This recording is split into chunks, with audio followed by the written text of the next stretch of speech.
Friends नमस्कार। आशा करती हूँ आप लोग अच्छे होंगे और खुश भी होंगे।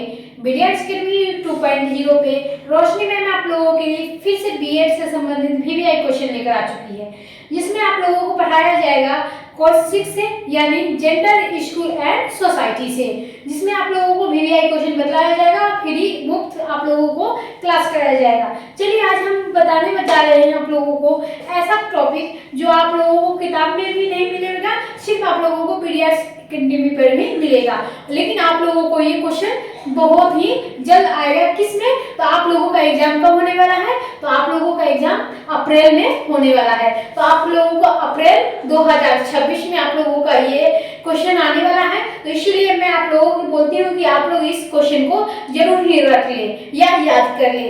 चलिए हम आप लोगों को बता दूं, अगर बिहार के कोई भी यूनिवर्सिटी से आप लोग बीएड के कोर्स कर रहे हैं तो आप लोगों को ये सारे समान जो भी हो क्वेश्चन आंसर आप लोगों को कोई भी गलत फहमी आप लोगों को बीडीएस अकेडमी पे आप लोगों का सोल्यूशन का समाधान वहाँ पे निकाल कर दिया जाएगा। चलिए हम आप लोगों को बताते हैं, क्लास आप लोगों का स्टार्ट हो चुका है, जिसमें आप लोगों को बीडीएस अकेडमी ज्वाइन करना पड़ेगा।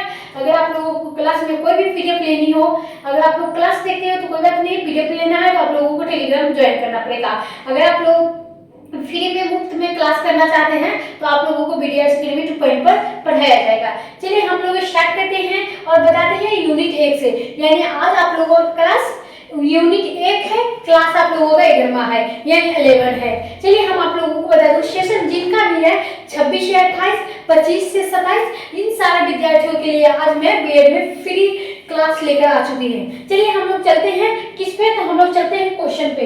तो आज का क्वेश्चन जो भी है क्वेश्चन क्या रहने वाला है?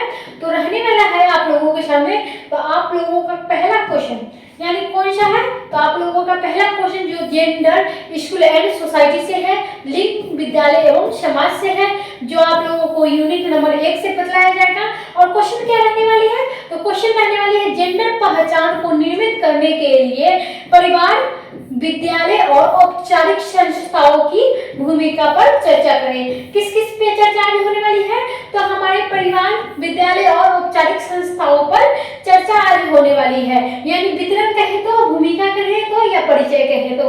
हम लोगों को यहाँ पे क्वेश्चन में यही पूछ रहा है, जेंडर पहचान के नियमित करने के लिए परिवार, विद्यालय और औपचारिक संस्थाओं की भूमिका पर चर्चा करें। चलिए हम लोग किसी भी क्वेश्चन का आंसर देने से पहले हम लोग क्या लिखते हैं? तो परिचय लिखते हैं। अब हम लोग देख लेते हैं परिचय इसका क्या होने वाला है।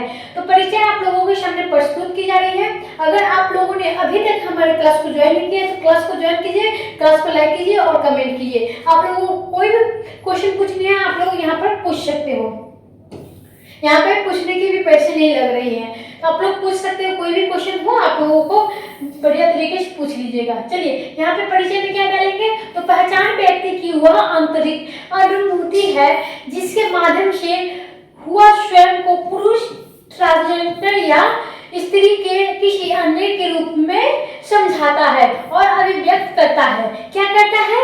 तो पहचान व्यक्ति की वह आंतरिक भूमिका है यानी आंतरिक अनुभूति है जो माध्यम से स्वयं को पुरुष, स्त्री, थर्ड जेंडर या अन्य कोई भी जेंडर के रूप में क्या करता है? समझता है और अभिव्यक्त करता है, यानी दूसरे को बताता है।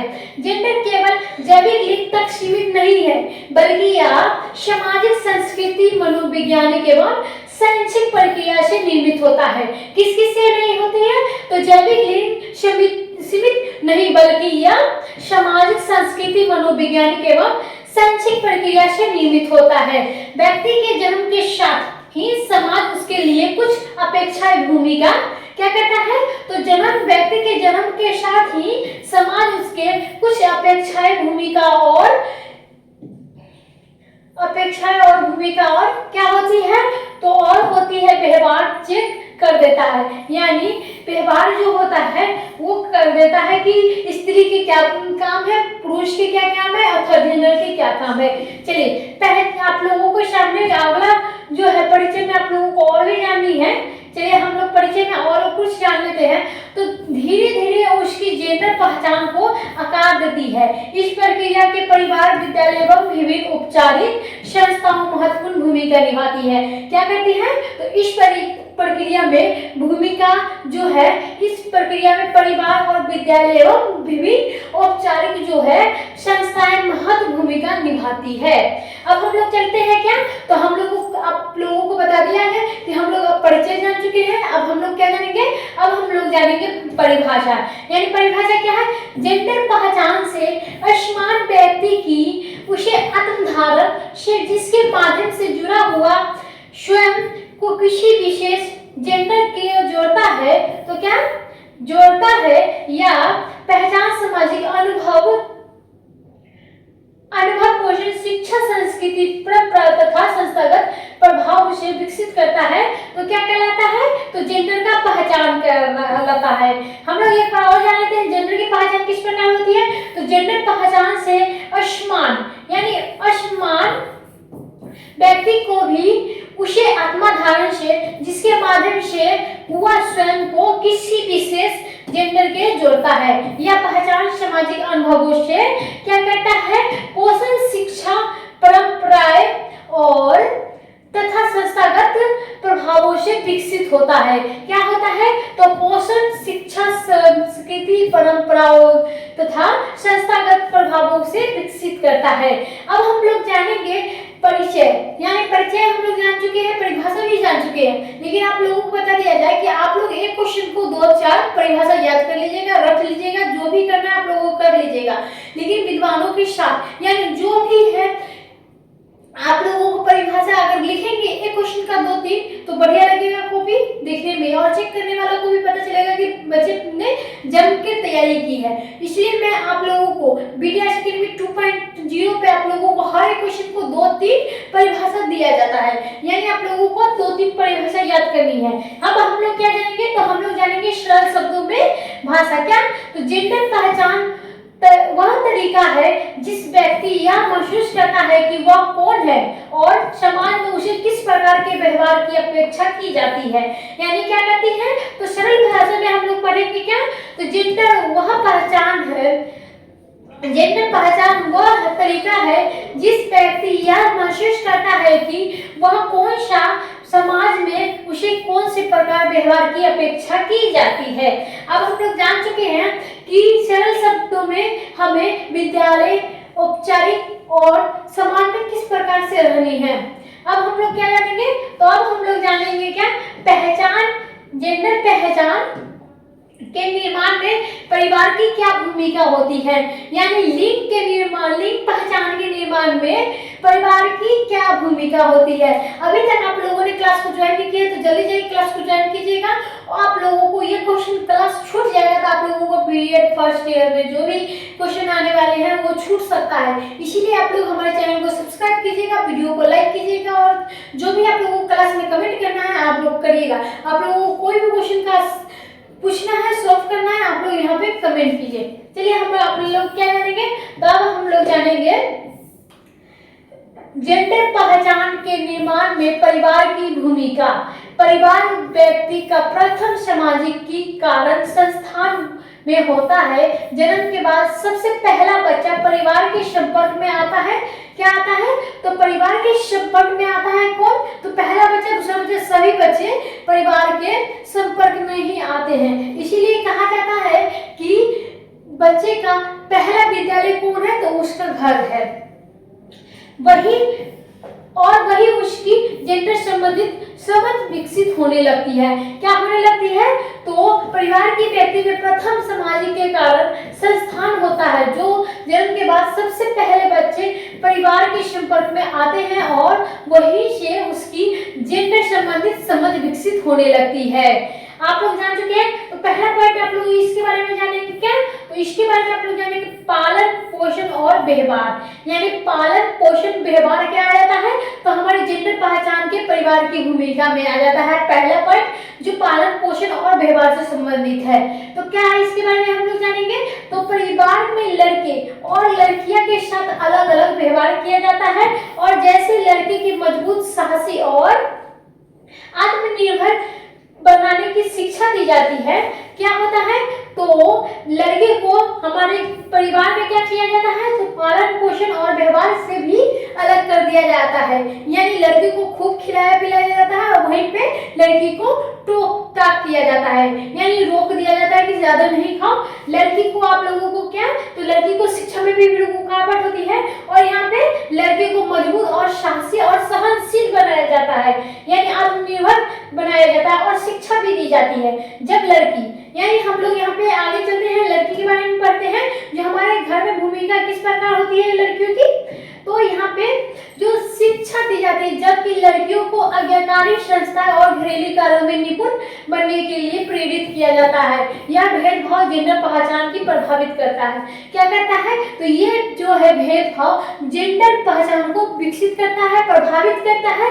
आप लोगों को मैं बता दूं, अभी लड़की लड़कियां क्या, तो लड़की में भेदभाव बहुत ज्यादा हो रहे हैं और लड़के में भी भेदभाव बहुत ज्यादा हो रही है। इसीलिए लड़कियों का काम क्या है, तो लड़की को घर में रहना है, घर की आज्ञाकारी करना है, आज्ञाकारी बनना है और घर में काम धाम करना है, यानी घरेलू कार्यों में निपुण बनने की प्रेरित किया जाता है। यानी उन्हें जबरदस्ती कहा जाता है कि आप घर के ही काम करो, आपको बाहर नहीं जानी, ज्यादा पढ़ाई नहीं करनी है, ये सारी चीजों पर रोक टोक लगाया जाता है। अब हम लोग क्या जानते हैं, तो अब हम जानते हैं खेल, वस्त्र और खिलौना पे।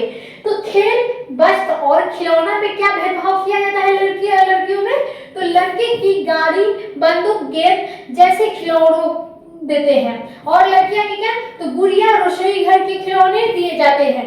यानी लड़के को क्या दिया जाता है, खेल खिलौने, और वस्त्र में भी तो खेल भी आप लोगों को गाड़ी, बंदूक, गेंद ये जैसे खिलौने जो है लड़के के लिए दिए जाते हैं और लड़की को क्या देते हैं, तो लड़की को हमारे परिवार में क्या दिया जाता है, तो गुड़िया, रसोई घर के और खिलौने, यानी किचन सेट जो आता है लड़कियों को वो खरीद दिया जाता है बाजार में, और गुड़िया खरीदा जाता है और खिलौने दिए जाते हैं। लेकिन इसी प्रकार वस्त्र के रंग और प्रकार भी जेंडर आधारित होते हैं। यही सब तत्व बच्चे के मन में जेंडर की भूमिका को मजबूत करती है। यानी क्या करती है, तो जेंडर भूमिका को मजबूत करती है। क्या, तो सभी तत्व यानी प्रकार, वस्त्र और खिलौने में, खेल खिलौने और वस्त्र में क्या करता है, तो ये जो है जेंडर भूमिका को मजबूत करता है।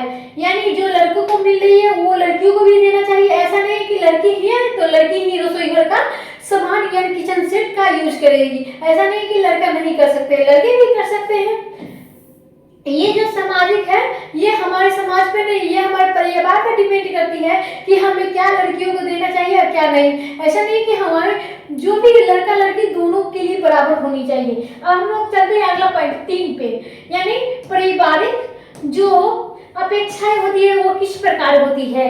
पारिवारिक अपेक्षाएं होती है, यहाँ पे आप लोगों को समझा दिया जाए इसका अर्थ। तो परिवार यात्रा करता है कि भविष्य में लड़का क्या बनेगा और लड़कियां पर क्या बनेगी, प्राथमिकता भूमिका क्या होगी और पढ़ाई कैरियर में विभाग या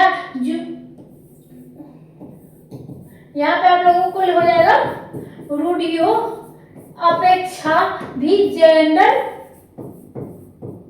पहचान की दिशा देती है। यानी क्या देती है, तो हमारे परिवार में अपेक्षाएं में क्या की जाती है, तो परिवार यात्रा में यानी हमारे परिवार में क्या भविष्य में लड़का क्या करेगा, लड़का ऑफिसर बनेगा और लड़की क्या बनेगी, तो गृहिणी बनेगी, यानी घर के काम करने वाली बनेगी। उनका जो है कैरियर किस प्रकार होगा, पढ़ाई कितनी होगी, उन्हें किस दिशा में ले जाना है, ये सारी जो है ये सारी फैसला कौन से लेते हैं, तो ये हमारे माता पिता लेते हैं यानी पिताजी लेते हैं। यानी हमें किस करियर में किस प्रकार जानी है कि लड़की को करियर बनानी है या नहीं बनानी है, ये सारे जो है ये फैसला हमारे पिताजी लेते हैं। चलिए अब हम लोग जानेंगे जेंडर पहचान के निर्माण में विद्यालय की भूमिका क्या होती है। हम लोगों ने क्या जानी है पीछे, तो हम लोग जाने हैं जेंडर भूमिका यानी जेंडर पहचान के निर्माण में विद्यालय यानी परिवार की क्या भूमिका होती है। अब हम लोग जानेंगे विद्यालय की क्या भूमिका होती है। पहला पॉइंट यहाँ पे आप लोगों को विद्यालय समाज के कारण दूसरा महत्वपूर्ण संस्थान है जहाँ बच्चा औपचारिक शिक्षा के साथ साथ सामाजिक मूल्य और व्यवहार सीखता है। यानी क्या कहता है, विद्यालय वह भूमिका है जहाँ पे जेंडर पहचान के निर्माण में नहीं, बल्कि विद्यालय समाज के कारण दूसरा महत्वपूर्ण संस्थान है जहां बच्चा को औपचारिक शिक्षा के साथ साथ क्या करता है, सामाजिक मूल्य और व्यवहारिक सीखना है। यही को हम लोग क्या कहेंगे, तो इसी को हम लोग कहेंगे जेंडर पहचान के निर्माण की विद्यालय भूमिका। अब हम लोग क्या जानेंगे, तो विद्यालय भूमिका में हम लोग क्या पढ़ेंगे, तो पहला पॉइंट हमारे सामने आ जाता है क्या, पाठ्यक्रम और पाठ्य पुस्तक। यानी पाठ्य पुस्तक और पाठ्यक्रम में क्या आता है, पाठ्य पुस्तक में प्रस्तुत चित्र, कहानी और उदाहरण यदि जेंडर रूढ़ियों से भरे हो तो जब बच्चे के मन में असमान जेंडर छवि मजबूत हो जाती है। क्या हो जाती है, तो वो असमान जेंडर जो छवि होती है वो मजबूत हो जाती है। यानी पाठ्यक्रम और पाठ्यपुस्तक में क्या हो जाती है, तो पाठ्यपुस्तक और प्रस्तुत में चित्र, कला और कहानी के उदाहरण यदि रूढ़ियों से भरे हो तो बच्चे को मन में असमान जेंडर की छवि मजबूत हो जाती है। यानी चित्र के दौरान समझाए तो, कहानी के दौरान समझाए तो, यदि आप क्लास में किसी भी बात को आप उदाहरण के तहत समझा रहे हो तो बच्चे को ज्यादा जल्दी अटैच होता है, यानी ज्यादा जल्दी वो समझते हैं। अगर आप लोगों को मैं पढ़ा रही हूँ, आप लोग कुछ नहीं समझ रहे हैं, तो ये मेरा टाइम वेस्ट हो जाएगा। यानी आप लोगों को मैं कहानी, आप लोगों को कोई भी उदाहरण देकर नहीं समझाऊंगी, तब तक आप लोग नहीं समझ पाएंगे। इसीलिए मैं आप लोगों को एक उदाहरण देती हूँ जिसमें आप लोगों को यहाँ पे चित्र, कहानी के द्वारा आप लोगों को समझाया जा रहा है। चलिए हम आप लोग क्या जानेंगे, तो उदाहरण में देख लेते हैं। पुरुष को डॉक्टर और महिलाओं को नर्स के रूप में दिखाना क्या करता है, तो हमारा जो है विद्यालय भूमिका किस प्रकार होता है पाठ्य पुस्तक में, तो पुरुष को डॉक्टर के रूप में दिखाया जाता है और महिलाओं को नर्स के रूप में दिखाया जाता है। अब हम लोग चलते हैं अगले पॉइंट, यानी शिक्षक का व्यवहार। यानी शिक्षक का व्यवहार किस प्रकार होता है, दूसरा पॉइंट आ जाएगा हमारे विद्यालय की भूमिका में। दूसरा पॉइंट आ जाएगा शिक्षक की भूमिका और व्यवहार। शिक्षक यदि लड़के को नृत्य और विज्ञान विषय के लिए प्रोत्साहित करे तो लड़कियां ने क्या करना होगा, तो यहाँ पे आप लोगों को लड़की के बारे में भी बताया जाएगा।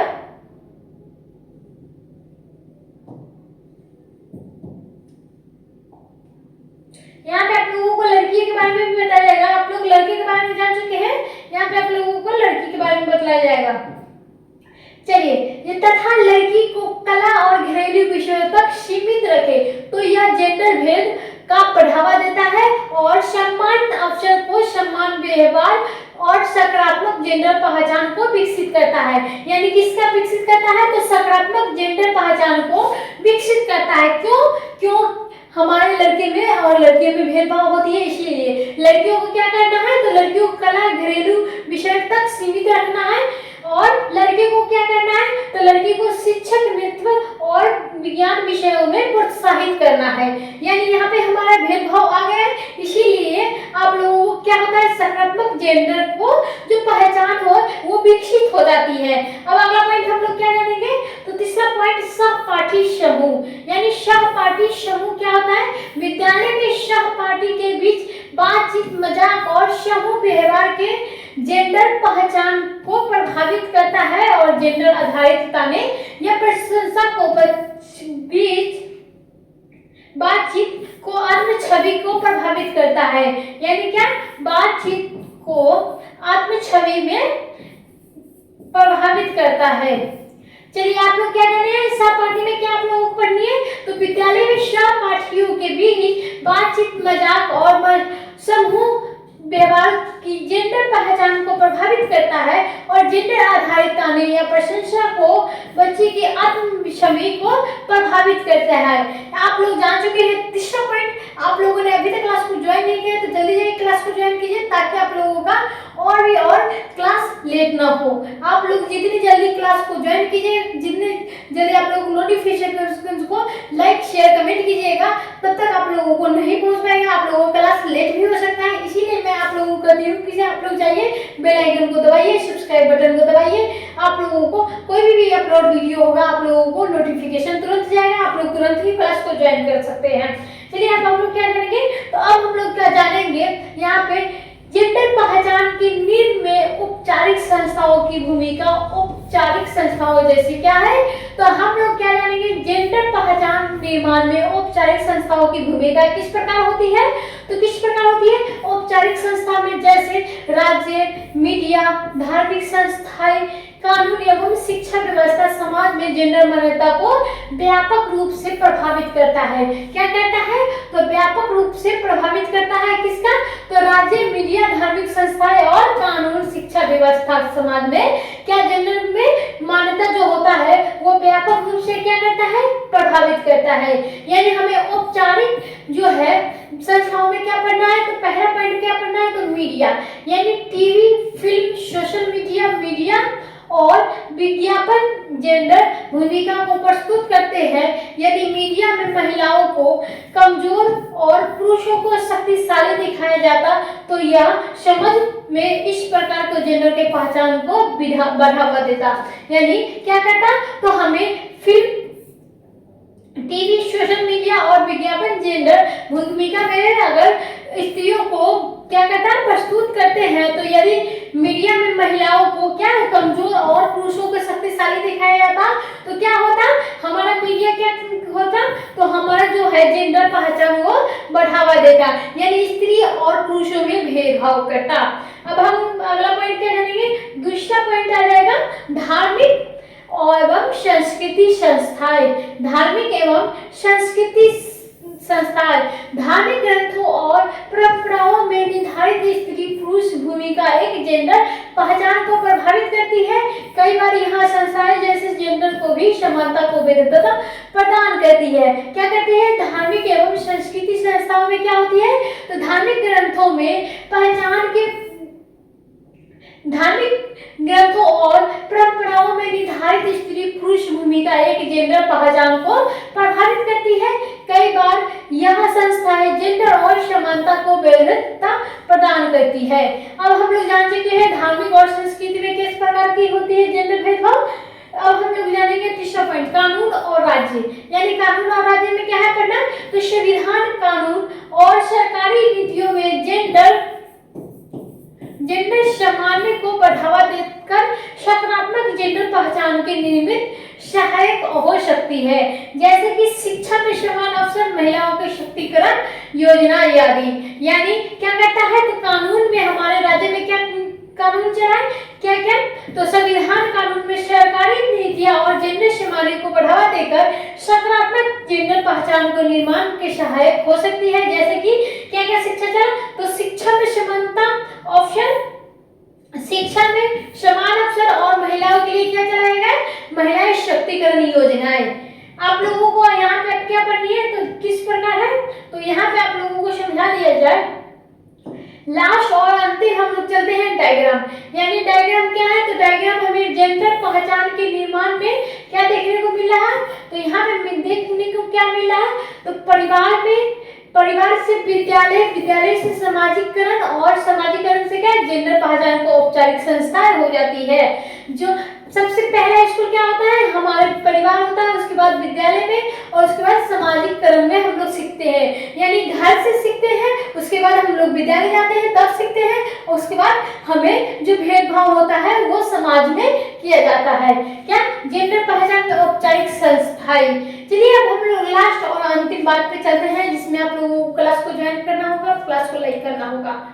आप लोग क्लास को लाइक नहीं कर रहे हैं, ये अच्छी नहीं लग रहा है हमें, या आप लोग क्लास को आप लोग आते हैं चले जाते हैं, ऐसी कोई दिक्कत नहीं है हमें, लेकिन आप लोग क्लास को ज्वाइन तो कीजिए। आप लोगों को रोशनी मैम किस प्रकार पढ़ाती है ये तो आप लोग बताइए। चलिए आप लोग नहीं बताएंगे तो हम लोग चलते हैं अपने काम पे। यानी बीएड फर्स्ट ईयर से रिलेटिव आप लोगों को सारे बीएड क्वेश्चन बताए जा रहे हैं, जिसमें आप लोगों को हर एक क्वेश्चन हर एक आप लोगों को क्लास कराया जाएगा, जिसमें आप लोगों को क्या करनी है। तो अब हम लोगों को निष्कर्ष में क्या पढ़नी है, तो हम लोग निष्कर्ष में पढ़ेंगे क्या, तो हम लोग निष्कर्ष में यहाँ पे पढ़ने वाले हैं। अंत में स्पष्ट है कि जेंडर पहचान कोई जन्मजात प्रक्रिया नहीं, बल्कि ये सामाजिक निर्माण परिणाम परिवार, विद्यालय एवं औपचारिक संस्थाओं को मिलकर व्यक्ति को जेंडर समझ और पहचान की करती है। यदि इन संस्थाओं में सहनशील और नया पुनर्दृष्टि अपनाया जाए तो एक समान मूलक एवं समावेशी जो होता है समाज का निर्माण संभव हो सकता है। किसके कारण? तो ये आप लोगों को बता दो, सहनशील, न्यायपूर्ण दृष्टि और समाज जो संस्थाएं और सामान्य सहनशीलता और न्यायपूर्ण दृष्टि अपनाई जाए तो क्या होगा? एक समानता पूर्वक यानी समता पूर्वक, समता मूलक एवं समावेशी जो समाज का निर्माण संभव हो सकता है, नहीं तो नहीं। इसीलिए आप लोगों को बता दूं, हमारे भारत देश में बहुत ही स्त्री और पुरुष में भेदभाव किया जाता है, इसीलिए हमारा देश का जो विकास नहीं हो रहा है, हमारा देश आगे विकसित नहीं हो रहा है। चलिए हम लोग चलते हैं क्या, तो जेंडर समानता की दिशा में सकारात्मक परिवर्तन के लिए इन सभी संस्थाओं की भूमिका अत्यंत महत्वपूर्ण है। क्या है? तो जेंडर समानता की दिशा में सकारात्मक परिवर्तन के लिए क्या इन सभी संस्थाओं में भूमिका क्या क्या अत्यंत महत्वपूर्ण है। आप लोगों को आज का क्लास खत्म हुआ, आप लोगों का क्वेश्चन क्या था, तो आप लोगों को मैं आशा करती हूँ कि आप लोगों को क्वेश्चन बढ़िया तरीके से समझ में आया होगा और किस प्रकार से क्वेश्चन को आंसर देना है ये भी समझ में आ चुका होगा। चलिए हम लोग क्या करेंगे, तो अब हम लोग जानते हैं जेंडर पहचान को निर्मित करने के लिए क्या परिवार में, विद्यालय में, औपचारिक संस्थाओं में भूमिका पर चर्चा करें। तो आप लोगों को क्लास कैसा लगा जरूरी बताइएगा। तब तक के लिए धन्यवाद। अगर आप लोगों को कोई भी क्वेश्चन पूछना है तो व्हाट्सएप आप लोगों को यहाँ पे मिल जाएगा या आप लोग इसी क्लास में कमेंट कर सकते हो। चलिए आज के लिए बस इतना ही, अगले दिन फिर से